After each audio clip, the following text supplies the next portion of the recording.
draft preview edition of the Garden Report. We hit on my favorite Celtics prospect at number 35 overall yesterday, Trace Jackson Davis. If he's not available, and I figure he probably won't, looks like a late first round guy, or at least the first couple picks of the second round. I do have a number 2 option whose game I enjoy quite a bit. His name is Kobe Brown, and he's a power forward out of Missouri, a bruiser. Looking at his measurements, 6'7", 252 pounds. Yes, 252 pounds at that power forward position. He kind of reminds me of a cross between a Nick Batum, modern four like that, and honestly, throwback like Zach Randolph, 23 years old, but a 7'1" wingspan gives me hope that he can overcome a little bit of a heavier frame, some defensive issues that probably kick him back to the second round. He's 43rd on one mock I looked at, 56th on another. Sam Vecini has him as his 30th overall prospect. Kevin O'Connor, 48. ESPN, 38. The Athletic has him going in the second round. John Hollinger likes him at 36. Bleacher Report, 43. And I think that all amounts to him being there at 35. Let's look at the strengths. Shooting, a big one last year, but only last year in particular. He, after 3 seasons shooting around 25% from 3, exploded for a 45.5% season on 3.3 attempts per game. Not a ton, but he took them aggressively, got his free throw percentage up to 79% for the second straight season. So a stroke is there, and he does take quite a few free throws, close to 4 per game over the last 2 seasons here. Let's take a look at that shot. It's a weird one, but it's an efficient one for him. It works, and he took them far beyond the three-point line. That is something you have to look for in college, is guys spotting up at the line or from that NBA range. And Kobe, more often than not, was spotting up from far beyond that three-point line. Let's take a look at another, maybe in a catch-and-shoot scenario here. This is in transition. Gets it up quick. Splash. That's not what intrigues me most about him on the offensive end. Second, I'd point to is his aggressiveness overall. He's able to get to the rim and finish acrobatically and physically too. We'll take a look at one of the physical scores first here. This guy, 252 pounds, you're certainly going to see him bruising, and whether it's through multiple guys, whether it's through a guy who beats him to that spot, he's going to finish up and over them. He's going to overpower these guys. Power won't be his game in the NBA, but it's certainly what made him such an efficient, consistent offensive player at the college level here. But there's a finesse to his game, too, that makes me think that if he loses a little weight, and he will need to here, he's going to be able to thrive offensively, attacking closeouts.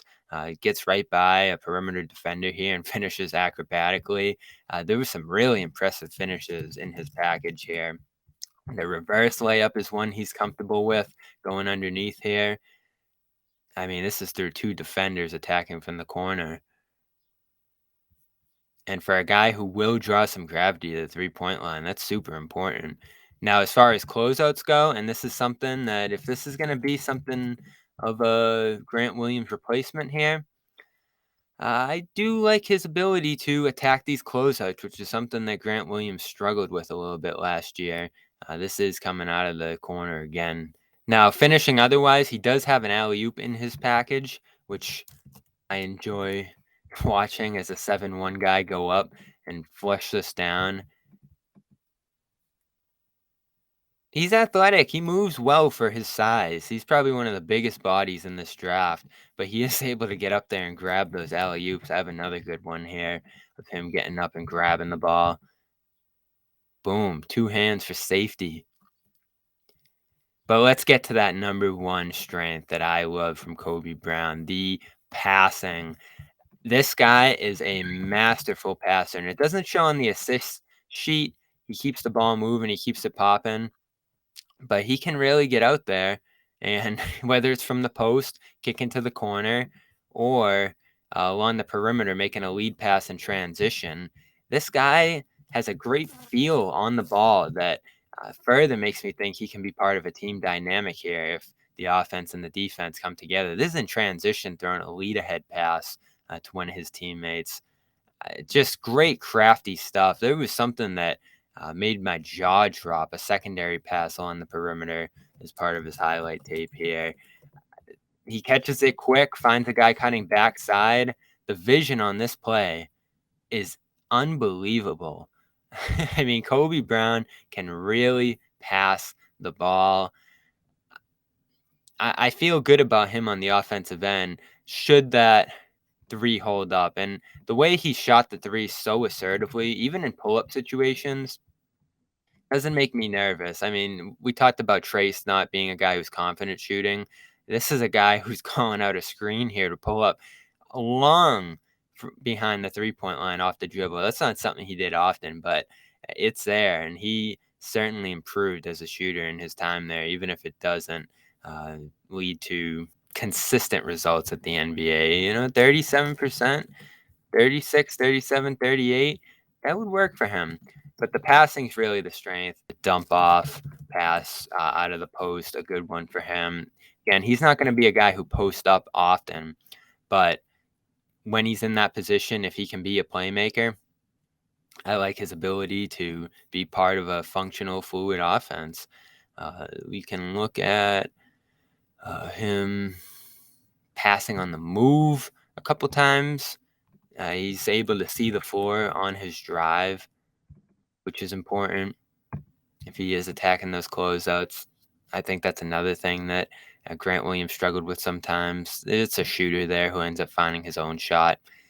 So let's get to the defense, because that is going to be the make or break skill for him here. But first, Media Celtics coverage is brought to you by FanDuel. New customers get a no-sweat first bet up to $1,000. That's bonus bets back if your first bet doesn't win. All right, Kobe Brown's defense. He competes on that end. Let's just say that first and foremost. Hands he displays on that end are, I'd say, competitive. Let's look at some of the strips he was able to get on some of these plays. It's this one in the post. By the way, great outlet passer. Adding to that, strips with two hands here and gets one right out to his teammate. I want to look at one of those outlets too first before we get to some other plays here, because this guy can really throw an outlet pass. I mean, this might be his most transferable skill at the NBA level. Kevin Love type outlet pass here. I just love watching this guy play. I'd be thrilled if they pick him. Really fun player. But can he defend consistently? One thing I like here is that he is a little bit of a cheater, but he's able to recover on this play and get back. He bites on this play, but he recovers to his man, which is something he's going to need to do, because a lot of the time he is cheating on these plays, trying to put himself in position, read a play maybe. Jumps the passing lane well. Does that at the top here, which is good because, he'll obviously be getting put in some pick and roll actions. So he's going to have to be able to read these plays, whether he's playing to the touch as he is here, and jump in a passing lane to a teammate. And look at that fluidness and transition. The issues I have, though, will he be able to close out on a shooter? I think that would probably be his biggest challenge in this league, especially with his heavy feet. He tries to get out to the corner here and just gets blown by. Again, another reason he needs to get the weight down a little bit to be able to stay with these guys. And I don't think that'll hurt his ability to score on the offensive end too much, particularly if he is more of a catch and three shooter at that spot. This worries me here, the switching ability. And, for a Celtics defense that does switch quite a bit, can he get out on the perimeter against a shooter and stop him? This play, he gets the stop, but I'm actually not sure about whether this would have been a stop on a great NBA perimeter three-point shooter. You can imagine this being Trae Young, James Harden, whoever it might be at that perimeter spot, and him falling a little too short on this attempt and that going down for one of those NBA stars. Though his switching ability, I think overall is pretty strong. He shows a pretty good fluidity there in the post to be able to get out on a perimeter guy here. And those good hands, like I mentioned earlier, stripping guys. John Hollinger wrote this, and it's a pretty startling stat. His rate of 2.8 steals per 100 possessions is pretty extraordinary for a Husky power forward. So he's on the older side, bigger side, but I do believe in Kobe Brown as a prospect, particularly for a team that's going to be losing a player, it seems like, at that position in Grant Williams. I would pick him absolutely at 35, and the good news is I think he'll be there at 35, but we'll see. He's worked out for a number of teams. I don't believe the Celtics are among them. So that's Kobe Brown. Thoughts? Let me know below, and of course, show our sponsors some love. We're brought to you by Athletic Greens. athleticgreens.com/Guardians get you a year's supply of vitamin D, 5 free travel packs, as well as a year's supply of vitamin D with your first purchase. And Factor Meals, head over there. Meals in just a few minutes to your door. Get you out and enjoy the summer after factormeals.com/garden50 and get you 50% off your first box when you head over there. That's factormeals.com/garden50. I'm Bobby Manning. Stay tuned for more draft coverage here on CLNS Media and our live draft show tomorrow night when the NBA draft gets going. And subscribe here on Celtics All Access.